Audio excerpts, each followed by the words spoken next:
बिस्मिल्लाहिर्रहमानिर्रहीम। मेरा नाम मोहम्मद अरसलान है। आप ग्रेड्स पर यूट्यूब चैनल देख रहे हैं। आज हमारा फार्माकोलॉजी से टॉपिक है पैथोलॉजी जो है वो क्या होता है, देखते हैं जी इन डिटेल। पैथोलॉजी जो है वो ब्रांच ऑफ फार्माकोलॉजी है, ब्रांच ऑफ फार्माकोलॉजी, जिसमें हम लोग स्टडी करते हैं डोजेज फॉर्म ऑफ ड्रग। किसी भी ड्रग की जो है वो डोजेज फॉर्म को हम लोग इसमें पढ़ते हैं। अब सबसे हमें पहले समझना पड़ेगा ड्रग क्या होता है, फिर डोज क्या होता है, फिर ड्रग्स की टाइप्स किस तरह से होती हैं, फिर डोजेज टाइप किस तरह से होती हैं। We will discuss one by one. Complete focus on your board. First of all, drug जो है वो क्या होता है? कोई भी ऐसा केमिकल जो हमारी बॉडी के अंदर जाने के बाद बॉडी में बायोकेमिकल चेंज पैदा कर दे, या इन सिंपल वो हमारी बॉडी में जाके किसी भी किस्म का इफ़ेक्ट जो है उसको तेज़ कर दे या कम कर दे, उसको एक्टिव कर दे या इनहिबिट कर दे, उसको हम लोग ड्रग कहते हैं। या बायोकेमिकल से मुराद ये कि बायो मीन लाइफ, और केमिकल जो हमने दिया उसको ड्रग का नाम देंगे। प्रो ड्रग क्या होती है? प्रो ड्रग ऐसी ड्रग होती है जिस वक्त इस ड्रग को एडमिनिस्ट्रेशन करते हैं, यानी कोई इस ड्रग को जब हम लोग निगलते हैं, निगलने के वक्त ये इनएक्टिव फॉर्मेट में होगी। जैसे ही प्रो ड्रग्स मेटाबोलाइज्ड होगी, मेटाबोलाइज होके कन्वर्ट हो जाएगी ये एक्टिव ड्रग के अंदर। फॉर एग्जांपल, मैं इसकी एक एग्जांपल भी आप लोगों को बताता हूँ। कोडीन, खांसी के लिए एक दवाई यूज़ होती है। अगर कोडीन को इंटेक करें उस वक्त वो इनएक्टिव फॉर्म में होगी। जब वो जाके लिवर में मेटाबोलाइज होगी, इट्स कन्वर्ट इनटू मॉर्फिन, और मॉर्फिन जो है वो बॉडी में इफ़ेक्ट देती है। इसी तरह एक बीमारी है पार्किंसन, उसके लिए मेडिसिन यूज़ होती है लीवोडोपा। अब लीवोडोपा इनएक्टिव ड्रग है, इसका कोई किरदार नहीं है। जब ये बाद में कन्वर्ट हो जाती है डोपामीन के अंदर, और इस जो कन्वर्जन के प्रोसेस को हम लोग मेटाबोलाइज कहते हैं। Levodopa is convert into dopamine, then effect on the body and use in the treatment of Parkinson. Parkinson Urdu में राशा राशा बीमारी कहते हैं, इसमें हाथ और पाँव शिवरिंग करते हैं। फिर आगे जी हम प्लेसिबो क्या होता है? प्लेसिबो ऐसी ड्रग को कहते हैं जिसमें एक्टिव फार्मास्यूटिकल इंग्रेडिएंट मौजूद ही नहीं हो सिरे से। मीन टू से ऐसी ड्रग जिसमें सिर्फ एक एक्सीपिएंट हैं, वो केमिकल जिसने बॉडी में बायोकेमिकल चेंज पैदा करने हैं वो इसमें नहीं है। तो इसको बनाते क्यों हैं? बेसिकली इसको नीड के जो पेशेंट होते हैं, जिन्हें साइकोलॉजिकली लगता है कि वो इस टैबलेट को या मेडिसिन को खाएंगे तो वो ठीक हो जाएंगे, उनके लिए दी जाती है। डोज क्या होता है जी? डोज का मतलब ये होता है किसी भी ड्रग की जो वन टाइम यूज़ करते हैं ड्रग, उसको हम लोग डोज कहते हैं। फॉर एग्जांपल, मेरे पास अगर 3 टैबलेट्स हैं और उसको मैंने एक ही वक्त में खाना है तो वो मेरी डोज हो जाएगी। यूज़ इन वन टाइम, एक ही बार में जो निकलना होता है उसको डोज कहते हैं। डोजेज क्या होता है? डोजेज से मुराद साइज, स्केड्यूल, फ्रीक्वेंसी। अब इसको मैं एक्सप्लेन करने की कोशिश करता हूँ। फॉर एग्जांपल, एक शख्स है, उसके पास जो है वो 3 तरह की मेडिसिन है, 10-10, और उसको प्रिस्क्राइब इस तरीके से किया हुआ है कि 250 mg tablet take 3 time for 5 days. मतलब कि 250 mg की टैबलेट को 3 मरतबा एक दिन में इस्तेमाल करना और 5 दिन के लिए इस्तेमाल करना। इसका मतलब ये होगा कि उसको इकट्ठी मेडिसिन दे दी गया जो 15 गोलियां हैं, और साथ में उसको तरीक़ाकार, उसकी फ्रीक्वेंसी, उस ड्रग का साइज़ जो है उसको बता दिया गया। उसको हम लोग डोजेज जो है वो नाम दे देते हैं। फिर हम लोग आते हैं जी डोजेज की टाइप कैसे होती हैं। इन डोजेज की टाइप को एक और नाम दिया जाता है, उसको लिखते हैं थेराप्यूटिक विंडो। यानी कि इसका मतलब ये होता है कि ड्रग के बढ़ने से उस ड्रग का बॉडी के ऊपर जो इफ़ेक्ट है वो बढ़ेगा। फॉर एग्जांपल थेराप्यूटिक डोज वो होती है जो मार्केटेड डोज होती है, मार्केट में अवेल होती है, और ये नॉर्मली इसका मतलब होता है ऐसी डोज जिससे डिज़ायरेबल इफ़ेक्ट्स जो हैं वो आ जाते हैं। अब मार्केट में जो डोज पड़ी होती है किसी भी अडल्ट बंदे के लिए उसको चेंज नहीं करना पड़ता, सेम इट इज़, उसको इनटेक कर लें तो थेराप्यूटिक आ जाता है।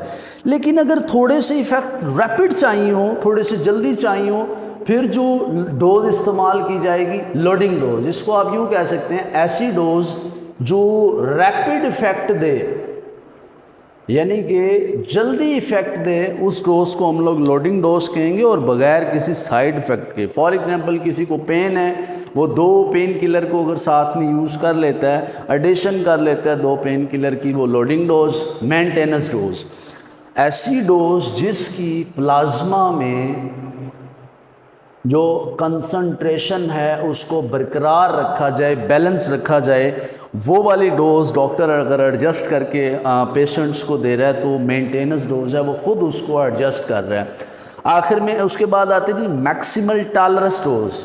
टॉलरेटेड का मतलब होता है बर्दाश्त, ऐसी डोज़ जो इंसान की बस मैक्सिमम बर्दाश्त में है, इसके बाद उसको कोई भी नहीं डोज़ बना के दे सकते। यानी कि सम टाइम ऐसी कंडीशन होती है डोज़ को ऐसे एडजस्ट करना होता है, अगर ये एडवर्स इफ़ेक्ट है तो यहाँ आपकी जो डोज़ है वो खड़ी होगी, अगर इससे ऊपर आप लोग डोज़ देंगे तो उस शख्स को नुकसान होना शुरू हो जाएगा। आगे आ रहा है टॉक्सिक डोज, ऐसी डोज जिसमें एडवर्स ड्रग रिएक्शंस आना स्टार्ट हो जाएं और कंफर्म्ड हो कि अगर इसको इतनी मेडिसिन देंगे तो इसको नुकसान होना शुरू हो जाएगा, ऐसी डोज को टॉक्सिक डोज कहते हैं। फॉर एग्जांपल थेराप्यूटिक डोज में 1 टैबलेट थी, लोडिंग में 2 कर दी, मेंटेनेंस में 3 कर दी और मैक्सिमम टॉलरेंस डोज में 4 कर दी। 4 से बताया जा रहा है कि इससे ऊपर नहीं दे सकते, लेकिन अगर 5 दे देंगे तो उसकी बॉडी में एडवर्स ड्रग रिएक्शन आ जाएगा। फैटल का मतलब होता है लीथल, और लीथल से मुराद डेथ।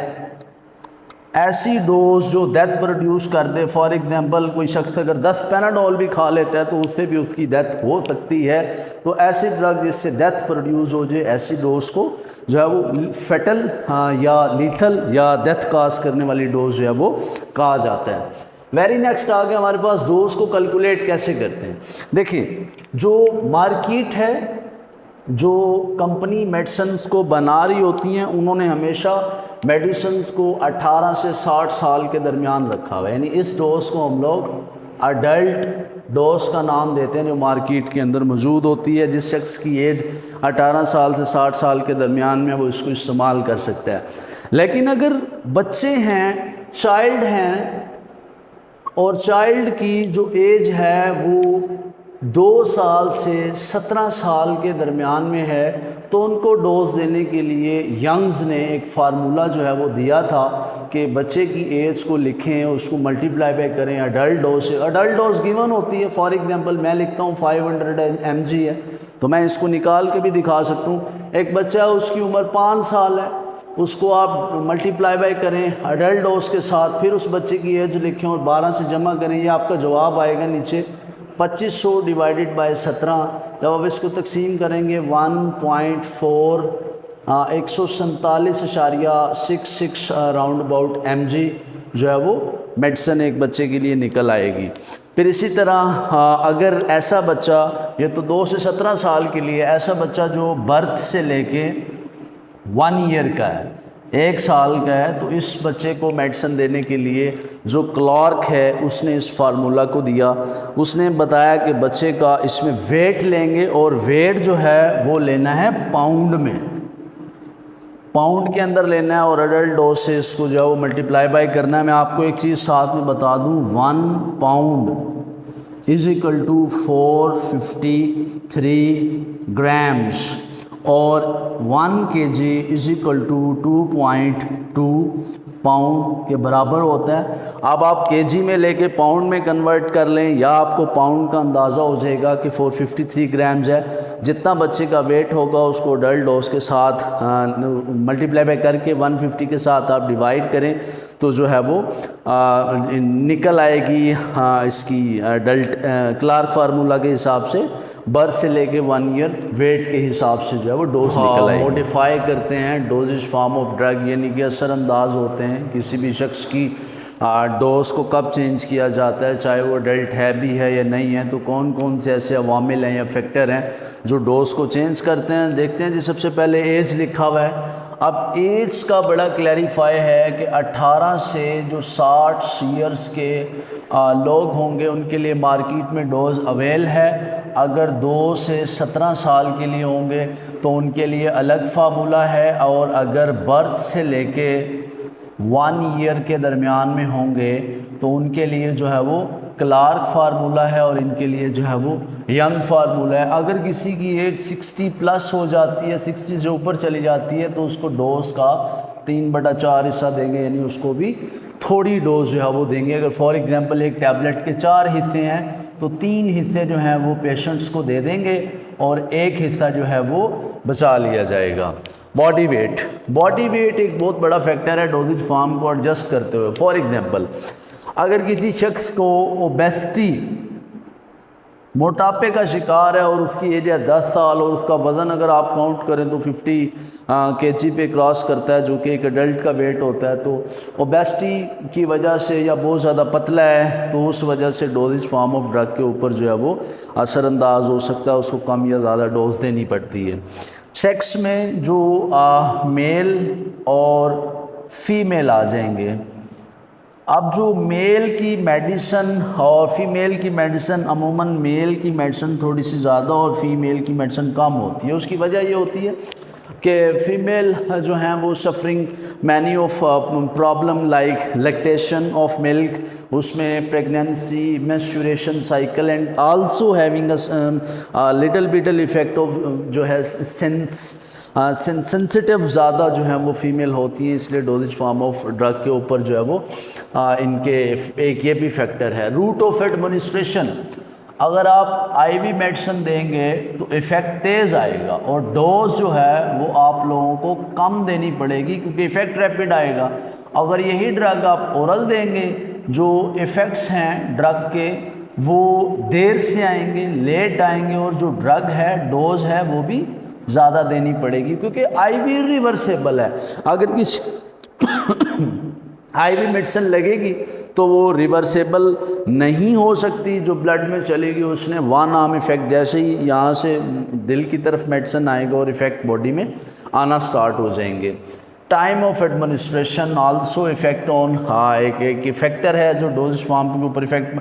फॉर एग्जांपल इसको आसान करते हैं, टाइम से मुराद ये है कि कुछ मेडिसिन को स्पेसिफिकली टाइम पे, खांसी की मेडिसिन को ड्यूरिंग ड्राइव नहीं ले सकते, लेके तो नुकसान होगा, नींद आ सकती है।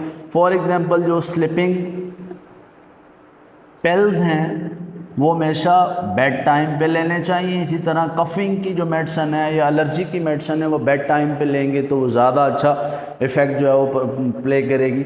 डोजेज फॉर्म ऑफ ड्रग, इसका मतलब है ड्रग की कौन सी शक्ल होगी। अगर आपने रैपिड इफ़ेक्ट लेना है, जल्दी इफ़ेक्ट लेना है, तो दवाई का लिक्विड फॉर्म के अंदर होना ज़रूरी है, इससे जल्दी इफ़ेक्ट आएंगे।